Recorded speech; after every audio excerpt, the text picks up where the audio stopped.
melakukan observasi sumber daya alam nabati yang ada di Semakin Tunggal, tepatnya Dusun Tunah, yaitu pohon siwalan. Nah, sebelum kita melakukan observasi, kita kenalan dulu yuk sama anggota kelompok kami. Halo, perkenalkan saya Naila dengan NIM 119242129. Halo, perkenalkan saya Ninda Sindiawati dengan NIM 119242135. Halo, perkenalkan nama saya Reva Nurika Kusumawati dengan NIM 119240162. Halo, perkenalkan saya Rifa Mafia dengan NIM 111924016. Halo, perkenalkan nama saya Ria Tiga Filmada dengan NIM 68.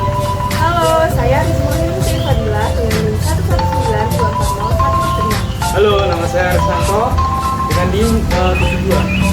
Halo, nama saya Saidah Putri dengan NIM 75.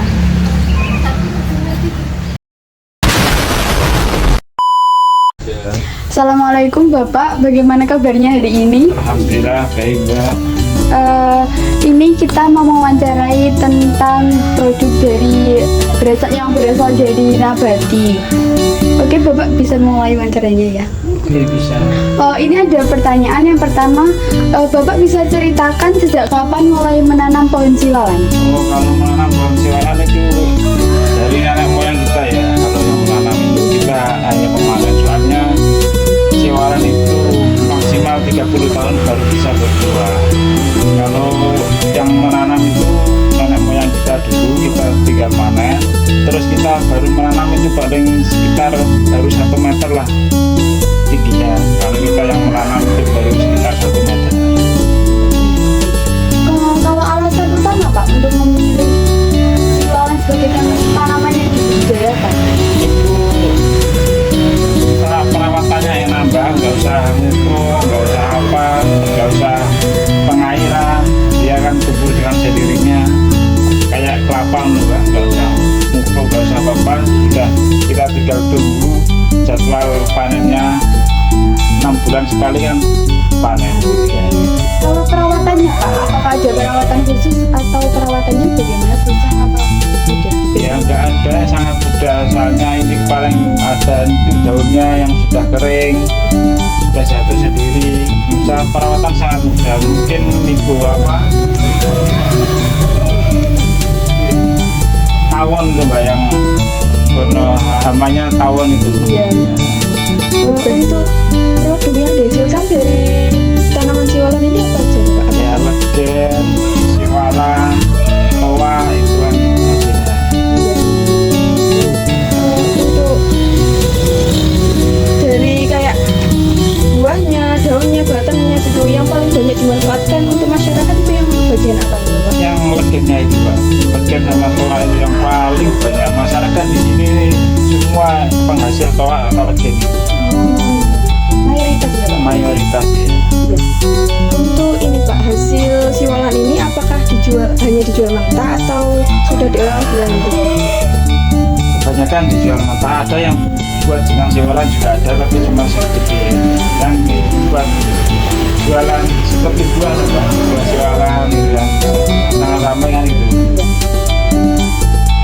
Kalau kondisi pasar, permintaan konsumen terhadap siwalan Pak, bagaimana? Lumayan Pak, lumayan rame ini.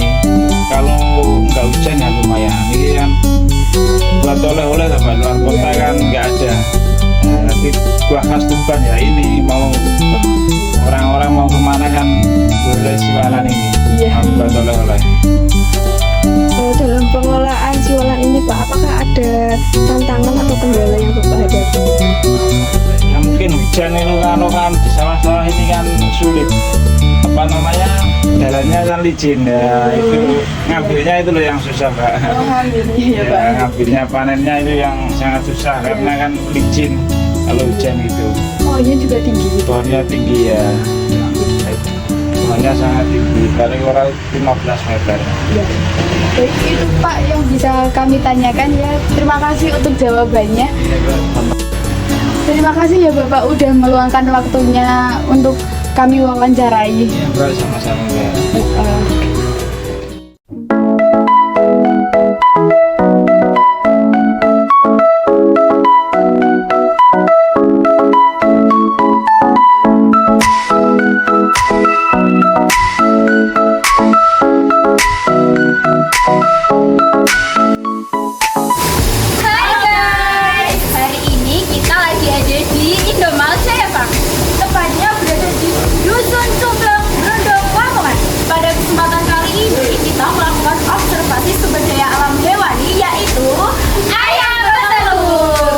selamat pagi Mas. Kami dari Uniro, khususnya Prodi VGSD akan melakukan observasi terkait sumber daya alam yang dimana saya mengambil kita mengambil hewani, termasuk ini hewani ayam ini miliknya Mas. Nah sebelumnya saya mau perkenalan dulu kepada masnya. Pertama namanya siapa Mas?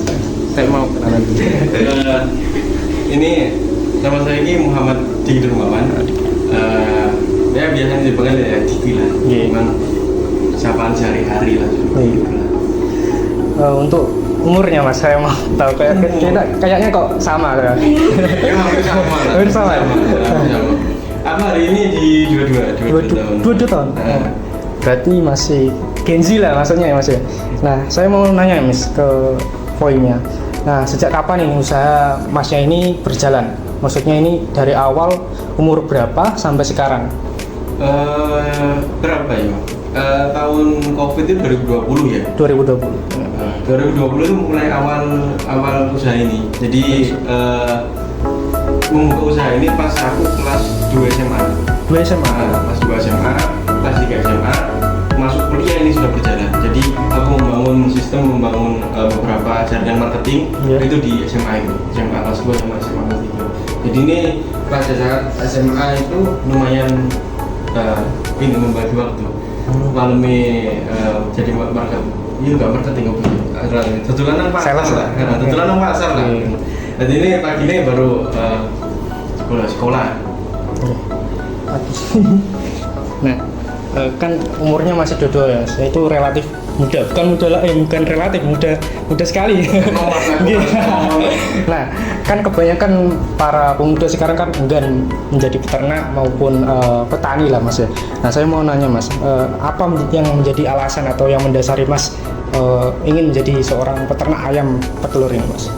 Gini ya, kenapa gengsi ini kan memang hari ini kan yang kulihat lah ya. Iya. Masih mengedepankan gengsi. Masih umur 20 sampai 25 tahun kan tergengsi yang didahulukan. Iya. Bahkan aku enggak melepas bahwa aku ini lepas dari gengsi enggak. Aku masih gengsi. Aku masih tetap dengan barang-barang terbaru, barang-barang apa masih FOMO dengan hal itu.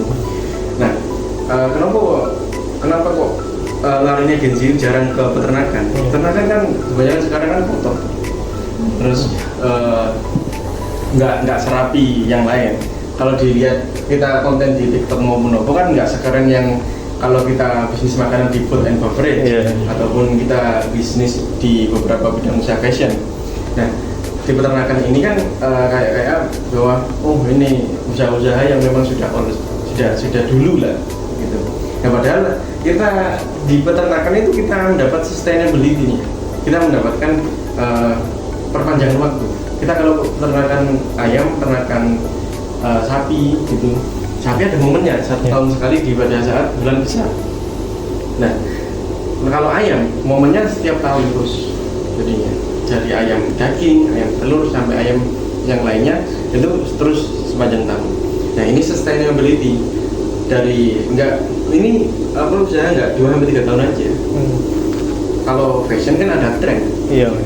Nah kalau ini kita bisa sustainability dari 1 tahun sampai 15 tahun kita bisa setting. Jadi investasi yang bedanya usaha peternakan ayam telur ini sama usaha yang lain itu di sustainability-nya. Jadi investasimu bisa kamu buat di 1 sampai 15 tahun lebih murah di investasinya. Jadi BEP-mu balik modalmu ini bisa kamu setting lagi. Jadi nggak kamu plus di awal. Tadi kan kita lihat ya Mas, kayak saya keliling-keliling kok itu ayamnya kan banyak ya Mas. Itu sekarang itu jumlah ekornya berapa Mas? Dan jenis dari ayam bertelurnya ini jenis apa gitu? Bisa dijelaskan Mas? Banyak ya, apa tren jenis-jenis ayam ini ya. Jenis-jenis ayam di sini Bu,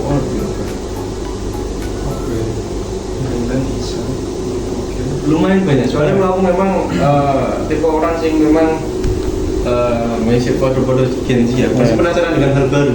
Selalu mencoba dengan hal baru, strain-strain jenis-jenis ayam. Jadi ini semua kandangku setiap atap itu pasti berbeda jenis. Berbeda jenis. banyak jadi nih dari pabrikan pokok apa yang terbesar ya, dari pokok dari Java, dari Sraya itu ada semua.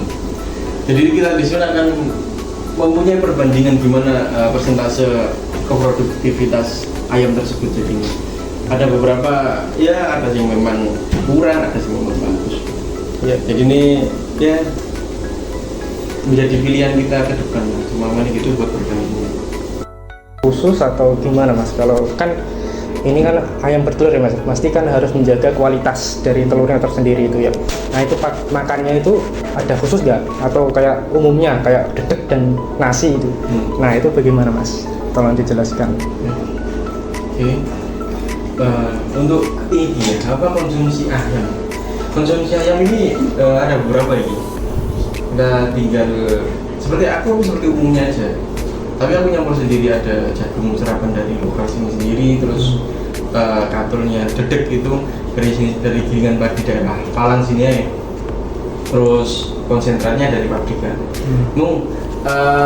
Punya aku ini daripada kandang lain kan ada perbedaan. Jadi ini ada penambahan sedikit formulasi lah untuk mendapatkan hal itu. Jadi ini seperti yang ditemui pada umumnya di pasar ataupun di supermarket kan mesti ini ayam apa telur ini tengahnya kuning ya, kuning biasa, punya aku orange.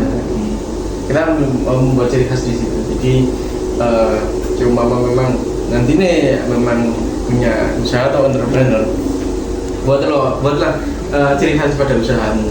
Jadi ini ketika walaupun kosmu lebih tinggi, ketika pasar sepi itu kamu dicari konsumen dulu. Jadi punya aku tak kasih ciri khas bahwa telurku ini orange, mirip omega, bukan omega loh ya, mirip omega. Jadi ini dari segi penampilan beda. Jadi ketika wayang-wayang pasar sepi, paling enggak punya aku masih dilirik konsumen.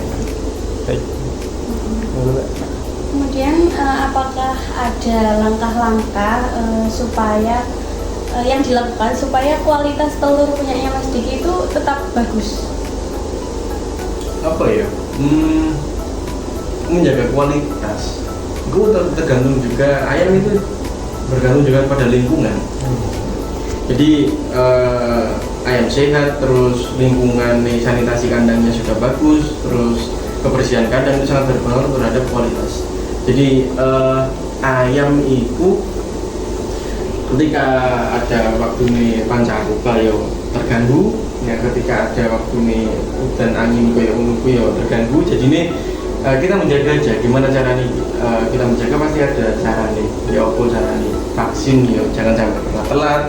Jadi kita memberikan vitamin juga pas pada jadwalnya. Jadi kita berusaha aja, kita kan nggak tahu, maksudnya ini kan makhluk hidup, jadi ini kita berusaha aja. Jadi ini gitu nih. Kalau boleh tahu, biasanya telur hasil produksi itu dipasarkan kemana aja? Telur market. Jadi pemasaran ini di 3 tempat. Oh, ada beberapa sih.